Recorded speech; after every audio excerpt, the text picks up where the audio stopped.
As I'm sure you're well aware by now, Apple's latest mobile devices have been jailbroken. This includes the iPhone 4S and the iPad 2, both running iOS 5.0.1. So basically, jailbreaking is hacking your phone, making it do things that Apple doesn't want you to do on it. And so this is going to be sort of a rant because this past weekend, or really this past week, because it's Friday today. But anyway, this past week I decided to jailbreak my iPhone 4S. You can see right here in all of its glory. I jailbroke it, and within 2 days, I restored back to official Apple firmware. And this video is sort of just going to be a rant as to why I did that, the things I liked about it, the things I didn't like, and just little things like that. So let's just go ahead and jump right into it. So first off, the pros to jailbreaking. You can do UI tweaks. On iOS 5.0.1, so the biggest UI tweaks were probably within Notification Center. If you don't know what Notification Center is, basically you can slide down from the top of the phone and it shows weather, stocks, any notifications you have, what have you.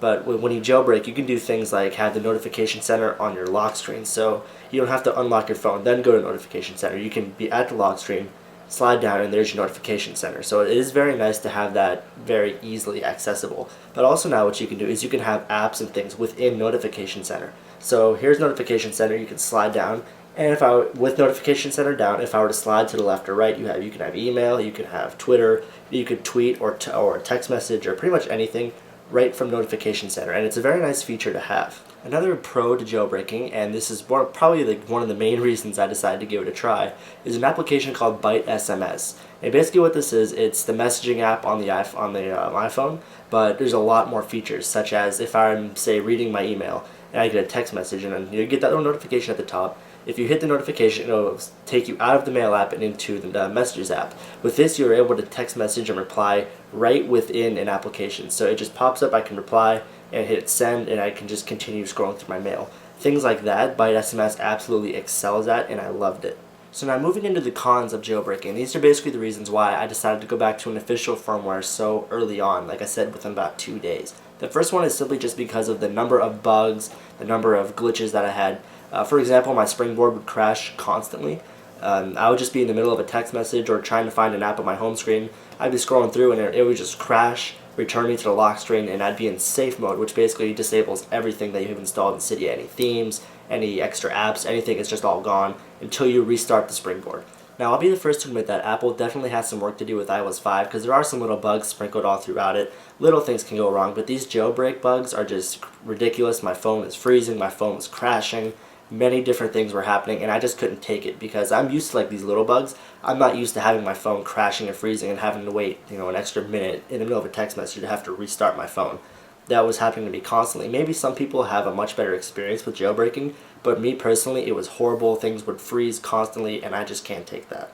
The next problem I have with jailbreaking can be fixed, but out of the box, you have decreased security. There's things in Cydia that it's sort of like the Android market. No one really tests them to verify that they're what they say they are. So anyone could just throw something up on Cydia in their own repository, and you could have something on your device that you really don't want there.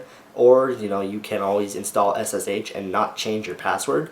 And so people can just go into your phone because every iPhone has a default password and things like that. So unless you take the time to go in, once you install OpenSSH and change your password, you are definitely susceptible to many different sorts of bugs out there. But don't get me wrong, there's tons of great content within Cydia. A lot of these tweaks and a lot of these apps, I wish Apple would actually include in their iOS software because they are very useful to have.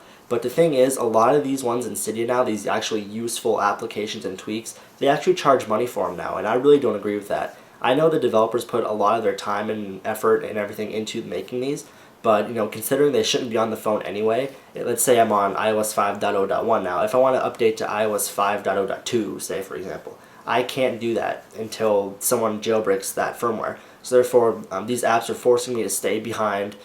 Just little things like that, and it's all just part of the jailbreaking scene.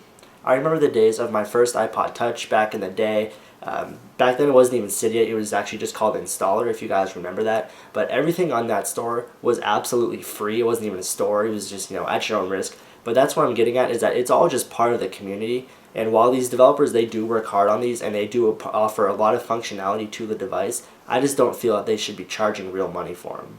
And I have run across apps, and tweaks that are, 99 cents, which really aren't that bad. I actually did buy one that was 99 cents, but some of these apps cost literally like $10 just for some of these tweaks. And so there's no guarantee that they're even going to continue developing them, that they're going to have future firmware functionality.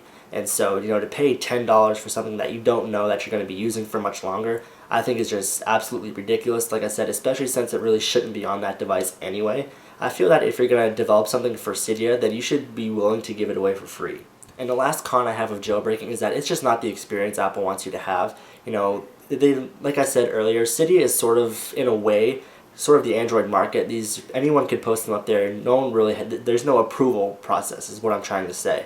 And so Apple really they strive to get away from that. They're proud that they're away from that. And so I feel that same, I guess, fragmentation sort of from the Android market is made its way to the iPhone when you install Cydia, and I just don't like that. So now to really quick just recap the reasons why I decided to unjailbreak. Too many bugs and crashes and freezes, stuff like that, I just can't stand. I would literally get mad at that phone when it's in my hand. I just can't have that. It's not the way it was meant to be. It's not why I bought the phone, number one. And number two, since when do the developers just charge for all their tweaks? I believe that right now with the whole jailbreaking scene is that there's too many costs, literally and figuratively. Too much money being shelled out for these things. $10 a pop, $10 for this, another $2 for this, and there's too many costs like software bugs and things like that for these to be worth it. All these tweaks, they just have too many costs, like I said, literally and figuratively associated with them at this point. And if I just had, say, like an iPod Touch, that would be completely different because that's not my primary device to communicate with people. I can't have my phone in the middle of a phone call, just giving out on me. I don't want to take that chance. Just the way Apple has it now, the worst thing that could happen is maybe a dropped call. And that's the signal. But my phone to be glitching like that in the middle of a text message or in the middle of typing out an email, like I said, that's my primary communication device, and I can't have it just crashing. I don't want to wake up in the morning and be like, how many times are you going to crash today? I just can't have that, and I'm not going to have that. So those are basically the main reasons I decided to jailbreak. Let me know if you've had a completely different experience. Let me know if you are jailbroken now. If you're like me, you decided to unjailbreak, and if you decide to jailbreak in the future. Whatever the scenario, let me know and down below. So before I ramble anymore, thank you guys very much for watching. I'm at CPU Kid on Twitter. I should have a very interesting unboxing video coming up the next couple of days. You guys would know what that was, like I said, if you're following me on Twitter. So before I ramble anymore, once again, thanks for watching.